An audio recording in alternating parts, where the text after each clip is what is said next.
It's the Opperman Report.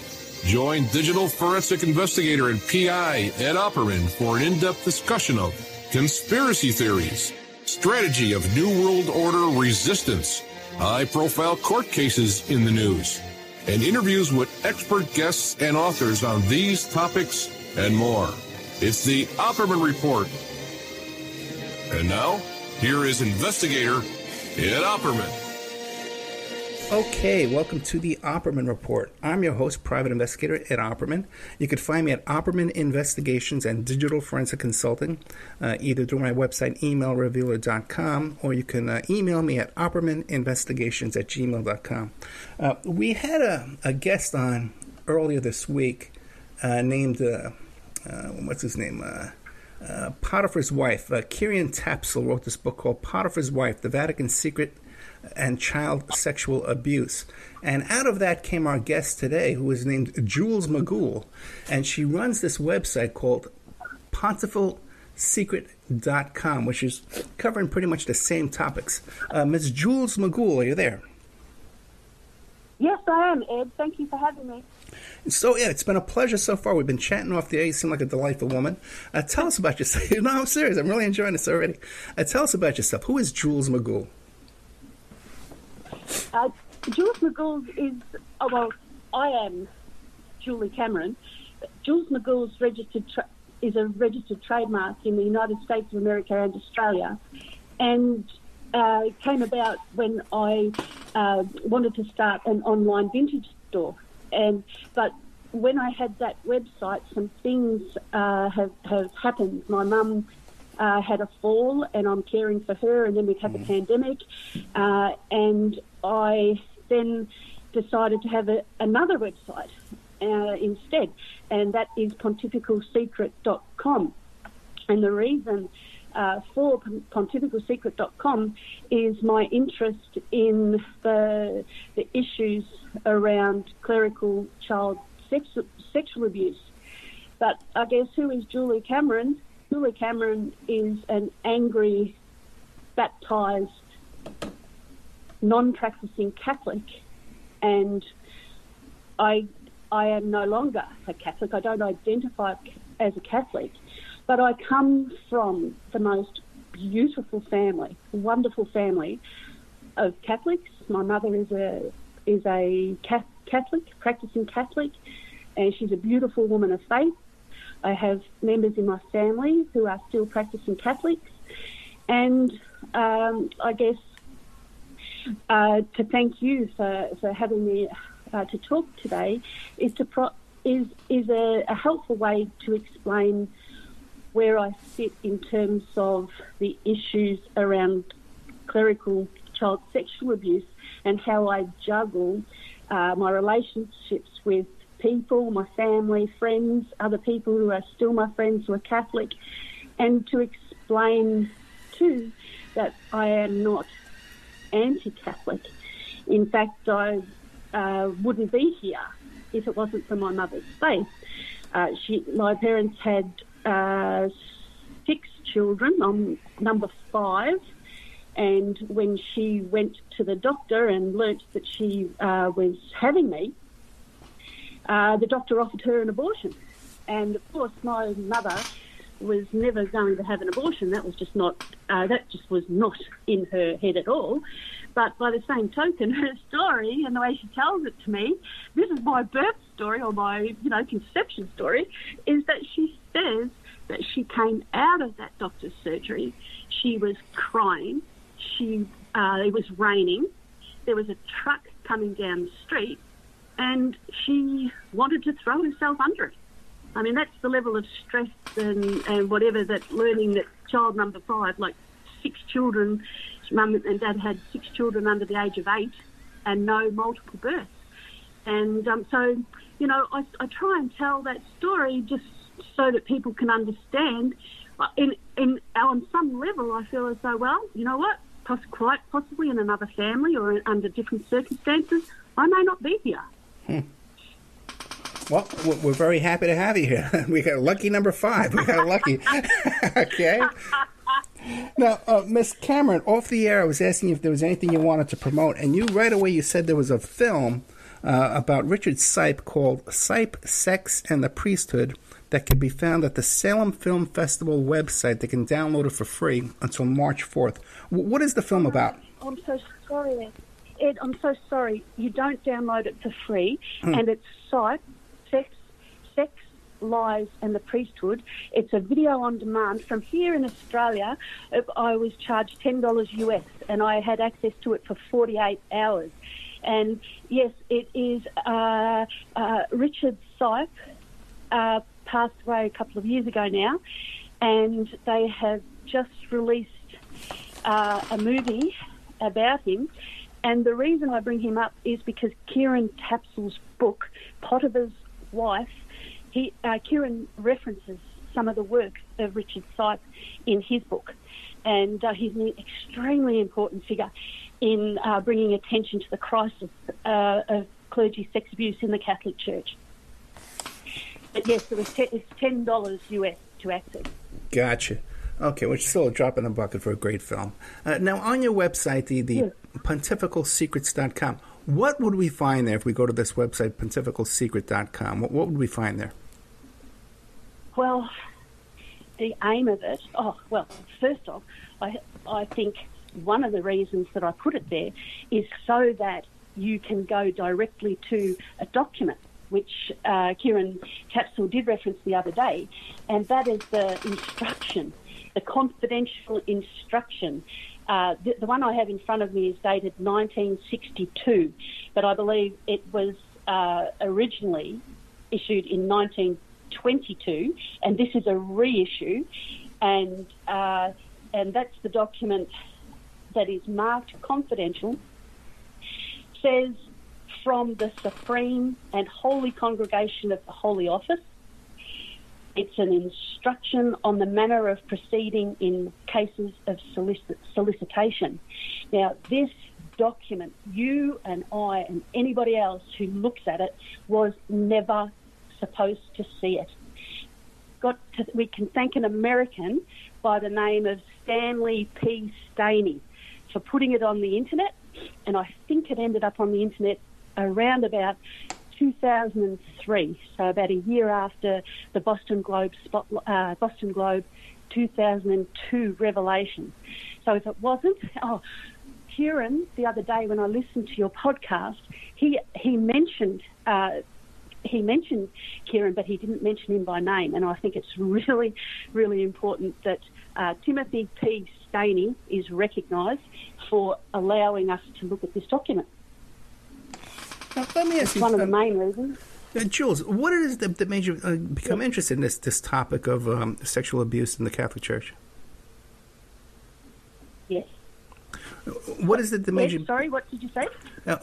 How was it that you came about to have this interest in sexual abuse in the Catholic Church? That you would go to such extremes to make a website and devote so much of your time? Yes, you're quite right, and it is extreme. I think the birth of the website, you're right, is like the penultimate whatever for me, because I was using social media, whether it was Facebook, Twitter, whatever. I got banned permanently from LinkedIn. There's something that, shared with probably Donald Trump. Anyway, but what?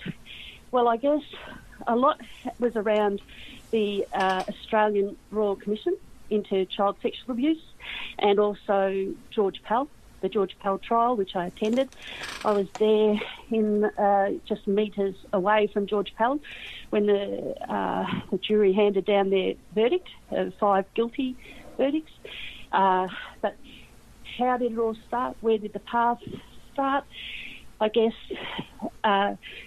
the parish church that I was at was called St Mary's Altona, and the assistant priest there was Father Peter Searson. Now, he's mentioned, I think he's got his own chapter or whatever in the Australian Royal Commission into institutional response to child sexual abuse. So he was an assistant priest, an absolute monster. The other is that I have a friend, and his name is Stephen, and he was an altar boy to Gerald Ridsdale, who is, when Kieran Tapsell mentioned the other day Ballarat, he is one of the most unbelievably vile human beings in that Ballarat diocese. Now, so Stephen was an altar boy to Gerald Ridsdale at St Mary's in Swan Hill. Now, that was in late 1960s. Then in 1971, it was also a church in Swan Hill that George Pell had his first appointment as an assistant priest. And my friend Stephen was an altar boy to both. And so anyway, cut all that short, Stephen is in chapter 3 of Lucy Morris Marr's book Fallen. And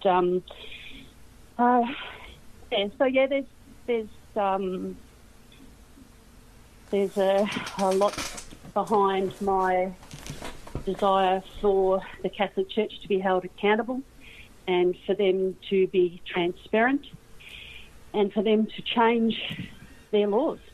Because you have some personal friends that were personally affected by this.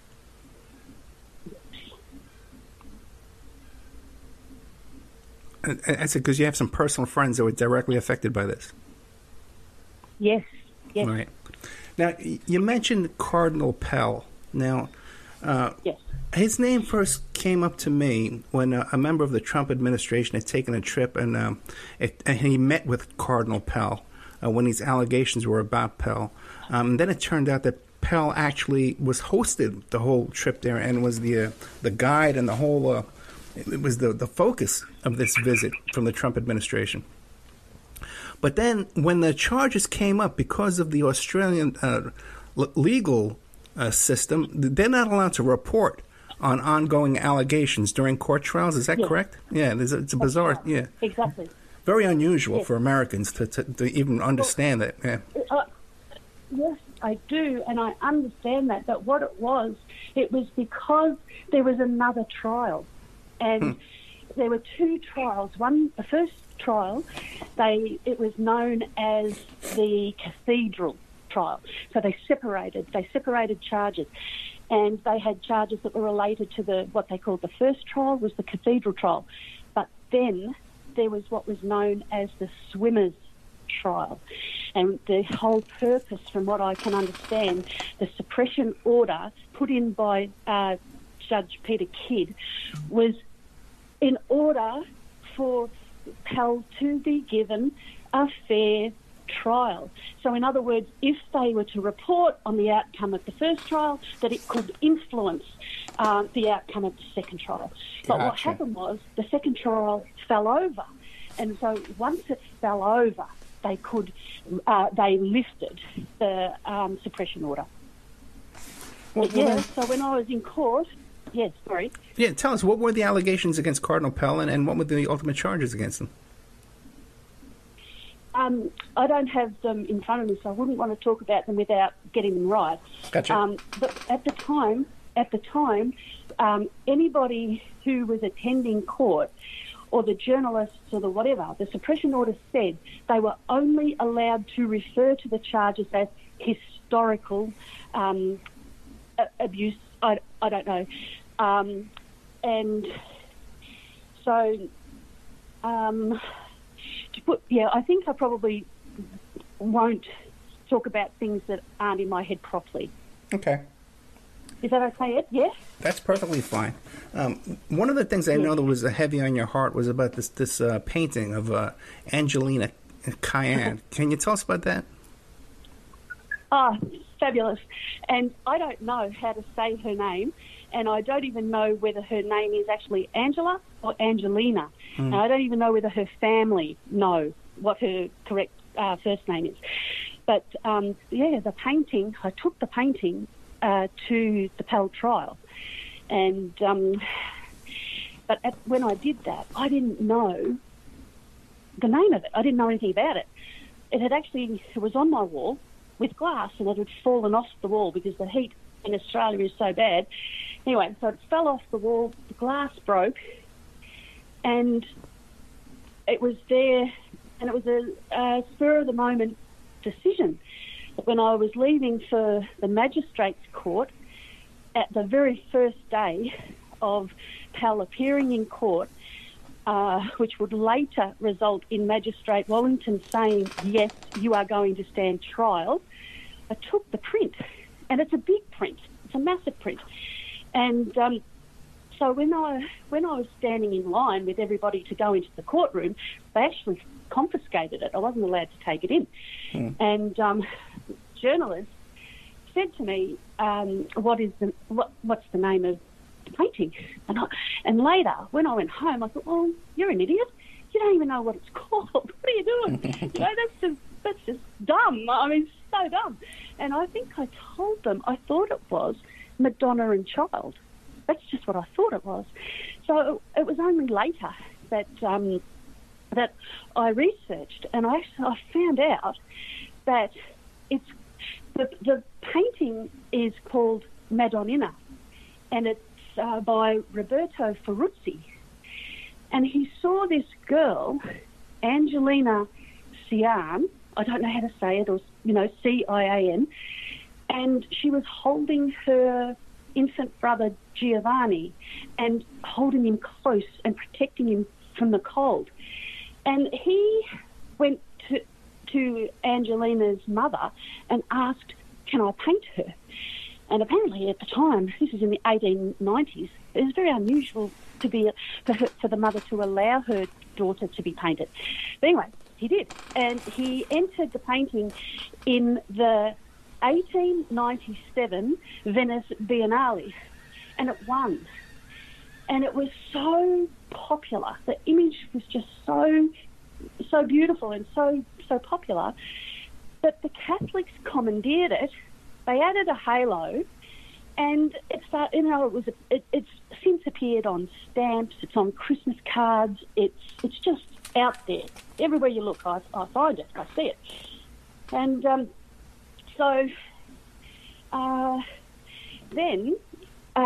then what I found out is that Angelina was 11 years of age. And I look at the image and I think it took a child to show the world how to protect another child. And it just reminds me of how the adults failed the children. And so this image is very important to me. And what happened was when my friend Stephen, who was the altar boy to Ridsdale and Pell, when he was talking to me with giving me some information, I thought, you know what, I'm going to have to go to Swan Hill myself. I've got a background. I was a trained teacher and a librarian, and research is just something I love. And I thought, right, I'm going to book myself into a hotel, and I'm going to go to Swan Hill, and I am going to dig around. And I did. But the thing is, when I went to St Mary's Church in Swan Hill, they had left the doors open. So normally this church would have been locked, but it wasn't. It was early in the morning, about, 8 o'clock or whatever. So, and I think there was going to be a funeral, and they had it open so the florist could deliver flowers. I learned all this later. But anyway, so I walk in and this church that I'm talking about is where Ridsdale did some of his offending, and it's adjacent to the presbytery where he did a lot of his offending. And so I've come through the glass doors, and on the left is a room, and it's got books in it. And I've looked up, and there's the print. The print is in this room, only it's burnt. It's got a big hole in it, it's singed, and all sorts of things. So later, you could have picked me up from the floor, because I just felt at that minute that I was on the right path. You know, if you're going to be on a path, to me it was a sign. It was literally a sign. I was floored. So what happens then is that I go to the library, I go to the historical centre inside the library, and I found a copy of a book that was co-written by Stephen's mother. And she's written a book, and it was the 100-year centenary of St. Mary's Swanhill. And in the book, there's a photograph of a nun, and she's holding the charred picture I just looked at the original. This is the nun at the time. And I find out what happens is there was a convent on the same property as the church and the presbytery at the St. Mary's Swanhill. And the nuns weren't living there anymore, so they'd already left the convent, and it had been not rented out, the community was using it, but somebody had left something electrical on, and it had caused a fire. And so that convent was razed, and the picture of Madonnina was the only thing that they saved out of the ashes of the fire. And this is the church that George Pell, in 1971, had his first appointment as assistant priest. I just say that because it meant a lot to me at the time.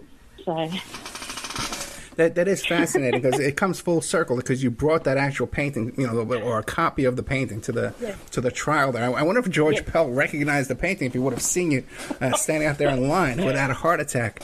But let me ask you a question, because you mentioned how someone in the Catholic Church had actually added a halo. Now, did they actually paint over the original painting? Oh, in terms of the original painting, I don't think anyone even knows where that is now. Gotcha. There's talk that it ended up in the bottom of the ocean. Like, it would be amazed if the original painting was found, right? But no, what I mean is in terms of like the actual image. So here's, how they probably had prints and whatever. Well, from what I understand is that a halo was added. So if you were to Google Madonnina, you will actually find pictures without the halo, which was the original Roberto Ferruzzi painting. But if you add Madonnina and halo, you will then see what I mean in terms of what it looks like when they added the halo. Gotcha. And if people go to the website, pontificalsecret.com, they'll see this painting with the halo rather prominently, and the explanation, too, about the whole thing about how it's portrayed to be the Virgin Mary and infant Jesus when it's actually not. Yeah, fascinating. That's right. It is great. Now, also, too, I noticed here on the website, too, you have some mention of a film called The Altar Boys, or a book called The Altar Boys? Oh, Susie Smith. Yes. I haven't read Susie's book. I've read, a few books, but that is one that I haven't read. But I want to read it. Yeah. Mm. Well, give us the drift. What's it about? From what I can gather, there was a journalist, I think, an ABC journalist, and I think he was a victim of child sexual abuse, and I have a feeling he may have been Susie's friend. And I don't know, I think he may have committed suicide, and I don't know a lot. As I said, I haven't read it. And Susie, like myself, has personal reasons for writing the altar boys, that story. So, let me ask you this question here. Considering that we had Kieran Taspel on the show, and he was talking about how they lowered the age of confessions down to 7 years old, and this whole practice of altar boys.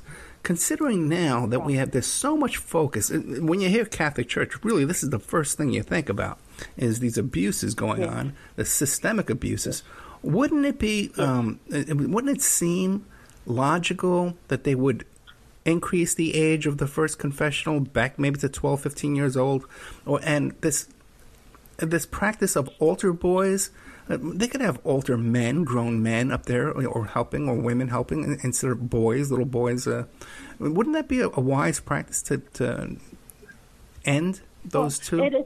It's funny that you should bring that up, and I don't have a view on any of it, except to say that Kieran Tapsell, when he talked to you the other day, he talked about culture and laws. And he really has impressed on me the importance of canon law. It's like, it doesn't matter. It does not matter if Pope Francis calls it clericalism. It doesn't matter about any of it. And I mean, the reason I believe that canon law must change is because Pontifical Secret proves it works. Because you think about it, they put that document out, they put it out and they said, sorry Ed, I'm just going to reference it again, where they said to be diligently stored in the secret archives of the Curia as strictly confidential, nor is it to be published nor added to with any commentaries. I mean, it worked. Where did you hear about it? You didn't hear about it.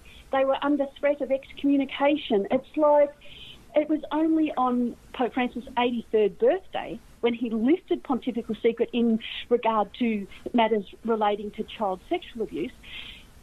That moment, it's like, right, you've lifted it, but look back to 1922. That whole time, anything related to it was under the secret of the Holy Office, the strictest, most confidential level of secrecy. And it worked.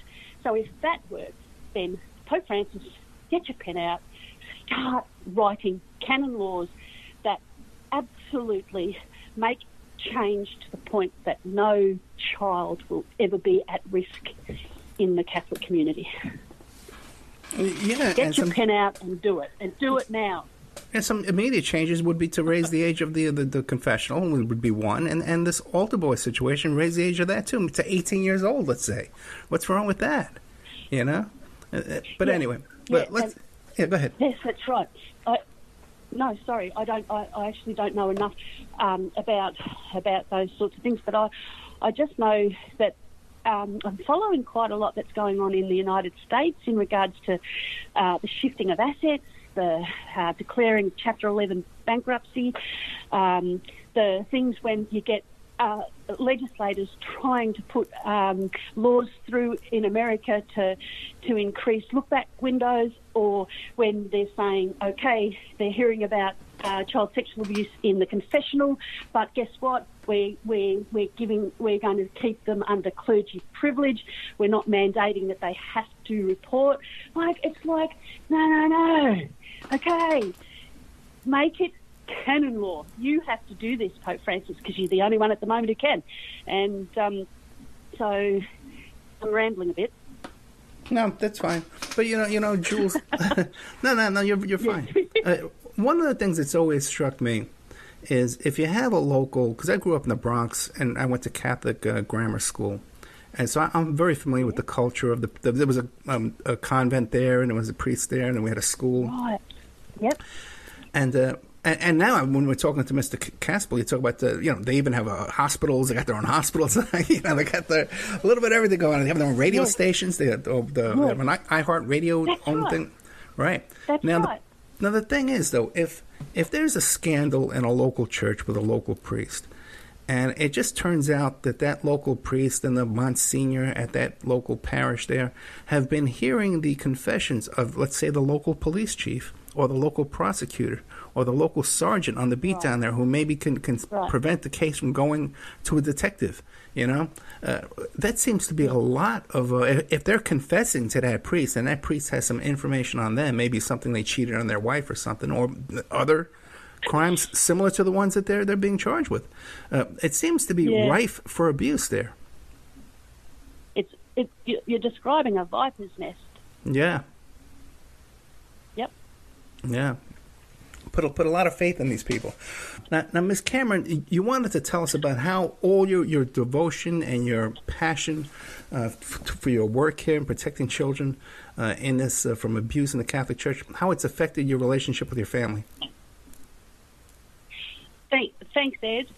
Well, it's one of those situations where sometimes I feel like I'm on a what's the word? Like it is a juggling balance, because I'm very mindful, for example, of my ma. And what happened with my mum over the years is that I would sit her down, I'd take her by the hand, and I'd say, Ma, you know, there's some stuff I don't want to have to talk to you about, but it's important that I do. And my mum is just such a believer in truth, and she believes in justice. And so because I've taken her with me, I guess, I feel that that she's with me. She even prays. Like, she's probably out. I'm looking after my mum now.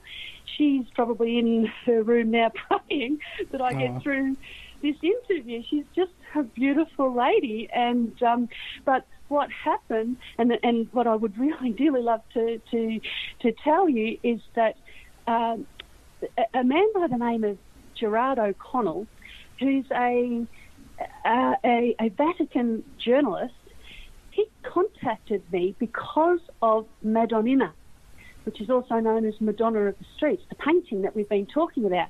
He contacted me out of the blue because he thought I was an art historian, which killed me, cracked me up. I mean, it was just incredible. But anyway, what that did was it put me in touch with this man, and he has become such, I think the world of him and his wife is Elisabetta, but at the time when he contacted me, and for months after, and it's been a couple of years now, is that I didn't know anything about him. I didn't know that his wife, Elisabetta, is the person in a movie about the Pope. I didn't know that Joe Bergoglio, before he was Pope Francis, baptised 2 of his children. So I didn't know any of this stuff. But he wrote a book about the Pope and the conclave of 2013, and I bought it. And around the same time, my poor mother had a fall and she broke her hip, and that was April Fool's Day, 2019. And she was very ill for 4 weeks, and she came home on May Day. And when she came out of the hospital, I think she had post-operative stress. She was so sick. Not only was she broken, like her hip was broken, but she was broken. Anyway, to try and explain, she really wanted God to let her off her mortal world. And I'll try and say it a different way. My poor ma wanted to die. Anyway, so this was awful for me. You've got no idea how stressed I was. And but I sat her down and I asked her, could I record her prayer? So she let me. And then I said to her, Ma, may I send it to our friend Jerry? And I emailed Jerry and I sent it to him, and I said, Jerry, can you please help me? This is what's going on with Mum at the moment. Could you do me a favour? Could you print off Mum's prayer, and could you please put it in the Pope's pigeonhole? So anyway, that was a little bit tongue-in-cheek when I said that. But anyway, Jerry writes back and he says, oh, I think I can do something better than that. And that he was going to be on the papal plane with Pope Francis on his way to Bulgaria. And he said, leave it with me. So anyway, the next day I get a photograph sent via email from Jerry of the moment. He gets another journalist, I think, to take the picture of the moment he's printed off Mum's prayer, he's put it in an envelope, and he has handed it to Pope Francis. Now, the thing about all that is, because I just value Jerry and his wife Elisabetta and his children and his family so much, and because I know how much they love Pope Francis, my brain says, you know what? I know this guy, Jerry. I take on how he feels about Pope Francis. So I want to give Pope Francis a break. That's why on the website I thank him for lifting Pontifical Secret on his 83rd birthday. Since he's had some other things. He's had Vos Estis, Lux Mundi. He's had a handbook put out.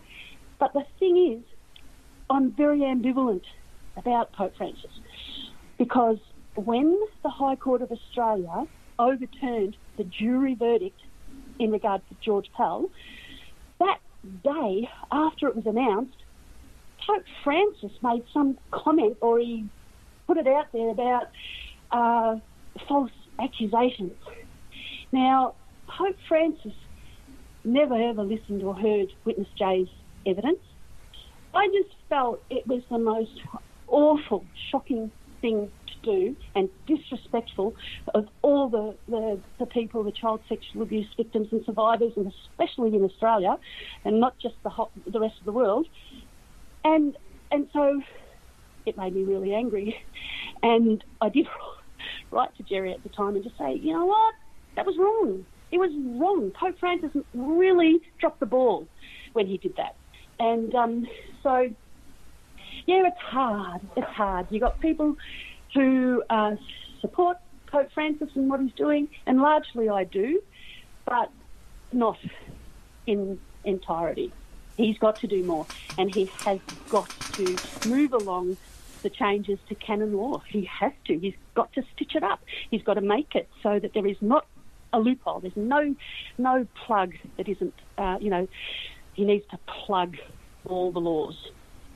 Well, let me ask you this, but you believe he's doing a better job than the previous Pope, Ratzenberger, yes. right? Yes. Now, and it's very unusual yes. for a yes. Pope to resign. Do you make anything of that the Pope resigned? I don't know no, you're right. I don't know very much about it, but you know what? Things go in my mind, and I think to myself, what was going on? Did Ratzinger or Pope Benedict, right. Were things too difficult for him? Was he sick? Like, what was going on there? I don't know. But it's funny that you should mention that, because do you know what? The book that Jerry wrote, Gerard O'Connell, he actually details the fact that Joe Bergoglio was in his home the very night when Pope Benedict passed through a set of doors, and when the Swiss guard leaves, that's the moment that Pope Benedict was no longer the Pope. Well, you wouldn't believe it. Joe Bergoglio, he's in Elisabetta and Jerry's home. This is in his book. I only know about it because it's in his book. But the night that Pope Benedict is no longer the Pope, and they're standing there watching it on the television screen, and little did any of them know that they were standing next to the next Pope, who would become Pope Francis. Fascinating. Let me ask you. I love it. Yeah, no, but let me ask you, you're so wrapped up in the Catholic Church, the intricacies and the leadership. Yes. But you're not a practicing Catholic anymore. How do you express your faith? How do you express your faith? Yes. Okay. And do you know what, Ed? There's a lady who gives Mum communion. She's a volunteer. She would be here today giving it to Mum right now, except I rang and said, is it okay, can we change the day? And she actually came yesterday. The thing is, there are amazing people in the Catholic Church, the most beautiful people who give, they're generous, and how important it is when she comes and gives Mum communion, how happy it makes Mum. That makes me happy. And in Australia, we've got Father Kevin Dillon. So when I mentioned earlier about St Mary's Altona, we had both ends of the spectrum. We had Father Peter Searson, but we also had Father Kevin Dillon.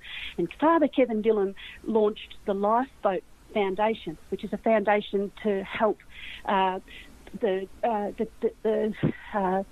survivors and victims of child sexual abuse in the Catholic Church. Now, he did that inside the Catholic Church. But as for me, I don't know. I just think I'm an airhead, Ed. So in terms of spirituality, I don't know. Maybe there's not much there. Honestly, I don't know. I can't answer it, because I suppose I get a lot of my joy by just going by the beat of my own drum.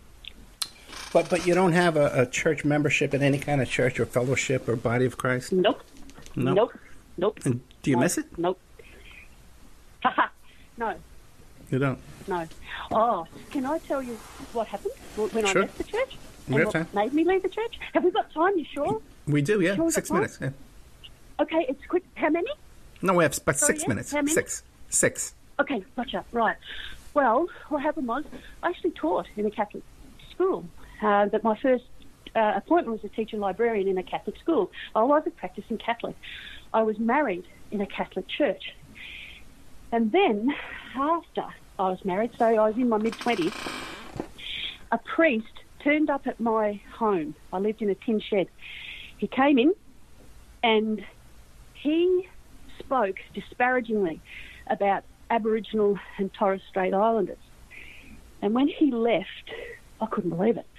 I couldn't believe it. I thought, how does this man of the Church of the Cloth come in here and say the things that he has said without knowing who I am and know, and how did he think that it was okay to say these things to me?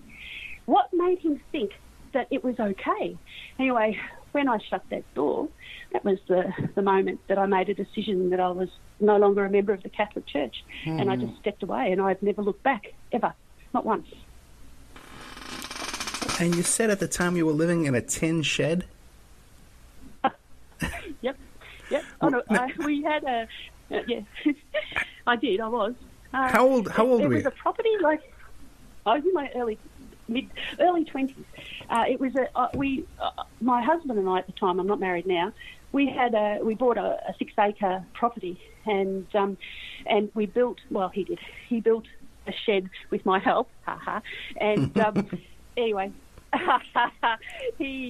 so we lived in the tin shed with the plan that we would to do that and then build the house.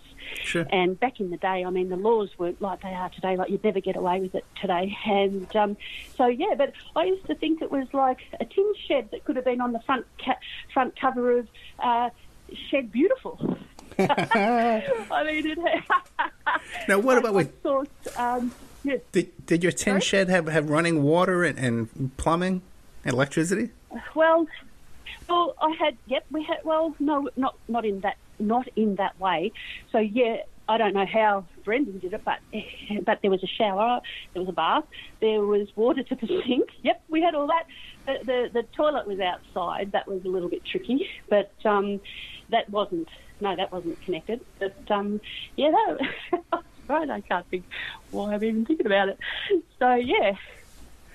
Just a fascinating life. Okay, and the website, once again, is called it's called pontificalsecret.com. You can go to pontificalsecret.com and you can look up all this stuff about this fascinating story about the Madonnina, the Roberto Ferruzzi painting that's been kind of hijacked by the Catholic Church, and they put a halo on there in order to represent the Virgin Mary.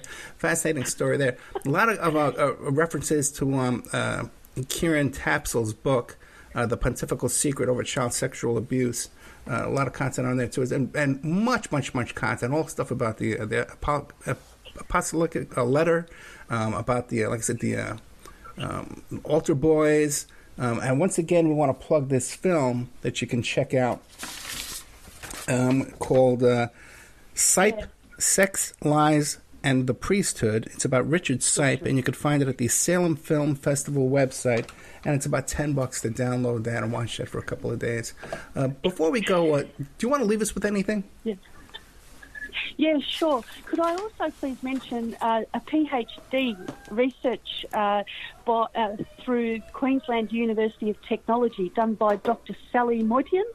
And what she's done, she has mapped the incidences of the child sexual abuse in the Ballarat Diocese and Melbourne and Victoria, I think it is, and it is amazing.